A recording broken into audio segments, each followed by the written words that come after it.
Le gouvernement du Québec a un programme pour attirer des travailleurs immigrants dits qualifiés.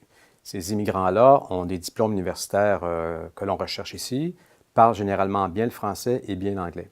Or, le gouvernement s'est posé la question de savoir si ces immigrants-là, compte tenu de leur formation chez eux, pouvaient s'insérer plus facilement sur le marché du travail.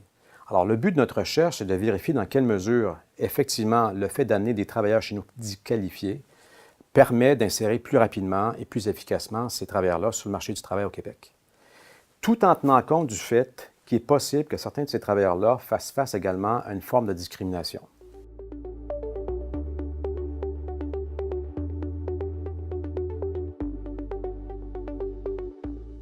Il est connu qu'au Québec et au Canada en général, les immigrants, et plus spécifiquement des immigrants d'une certaine partie du Moyen-Orient, ont de la difficulté à s'insérer en emploi. Alors ici, l'étude, le but, c'était de vérifier si les immigrants fortement qualifiés parvenaient à s'insérer sur le marché du travail, en dépit d'une certaine forme de discrimination pour laquelle ils pourraient être victimes.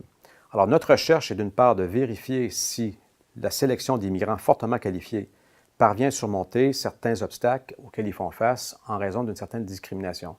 Mais par ailleurs, il faut bien comprendre que les employeurs au Québec ou ailleurs au Canada ont souvent de la difficulté à valoriser, à savoir à quoi correspondent effectivement les diplômes obtenus à l'étranger. Alors, notre but, c'est double. C'est est-ce que ces diplômes-là, supérieurs à la moyenne, permettent à ces gens-là de travailler? Et par ailleurs, est-ce que le fait qu'ils soient très diplômés compense pour le fait que les employeurs au Québec ont plus de difficultés à apprécier à sa juste valeur les diplômes obtenus à l'étranger? Nos travaux montrent que les travailleurs qualifiés étrangers, plus ils sont qualifiés, plus il leur est facile de s'insérer sur le marché du travail. Mais c'est d'autant plus facile qu'ils auront passé un certain temps sur les bancs d'école au Québec. Alors, un diplôme obtenu au Québec, forcément, les entreprises comprennent ce que c'est et sont d'autant plus susceptibles d'engager ces gens-là. Mais ce qu'il faut voir par ailleurs, c'est qu'il existe une certaine forme de discrimination à l'égard de certains groupes de ces travailleurs-là. Alors, dans un autre volet de notre étude, on a porté notre regard sur la discrimination à l'emploi sur le marché de Québec. Alors, ce qu'on a fait, c'est qu'on a envoyé des centaines de CV fictifs à des firmes, à des vraies offres d'emploi. Et la moitié de ces CV-là portaient un nom purement québécois. L'autre moitié avait des noms à connotation maghrébine. Et ce qu'on a trouvé, c'est que c'est assez dramatique. Les travailleurs à diplôme égal, à formation équivalente, ceux qui ont un nom à connotation maghrébine, sont la moitié moins susceptibles d'être convoqués à une entrevue pour un emploi.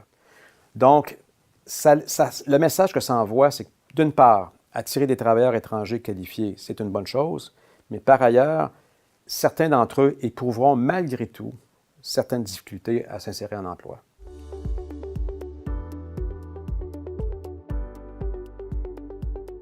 Comme on sait, la population du Québec vieillit rapidement, plus rapidement même que celle du Canada. Alors, une des solutions qu'on a trouvées pour compenser ce vieillissement-là, c'est d'attirer des immigrants chez nous, question de rajeunir la force de travail. Or, ce que notre étude montre, c'est que même en attirant des travailleurs extrêmement qualifiés, que ces gens-là éprouvent malgré tout des problèmes d'insertion en emploi, pour toutes sortes de raisons. Alors, si on veut garder ces gens-là chez nous, il faut leur trouver un milieu de travail, il faut leur trouver un environnement dans lequel ils puissent s'épanouir.